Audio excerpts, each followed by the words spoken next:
أتظن أنك قد طمست هويتي ومحوت تاريخي ومعتقداتي عبثا تحاول لا فناء لثائر. أنا كالقيامة ذات يوم.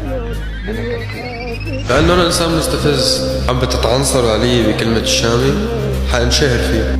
هاي بيلبورد عربية، معكم الشامي بس مع جنس اليوم. الفنان الأول، الأغنية المفضلة لعام 2023. شخص عمره 21 سنة واحذروا هو من وين حيكون سوري طبعا، وأغانيه تخطط 100 مليون مشاهدة. ترند رقم 1 بكل مكان، حرفيا بكل مكان. يا جماعة عن جد هذا الصبي الله يبارك له، لكل مجتهد نصيب. سامي يستاهل. الموسيقى اللي عم بيقدمها جديدة، هو كمان إنسان كثير نفسيته طيبة. ستكون نجم الجيل. يوم الحلم صار حقيقة. 13 ترشيح لشاب اجتهد وتعب. شامي ابن دمشق ابن سوريا. شامي جريت بالشام. رائع.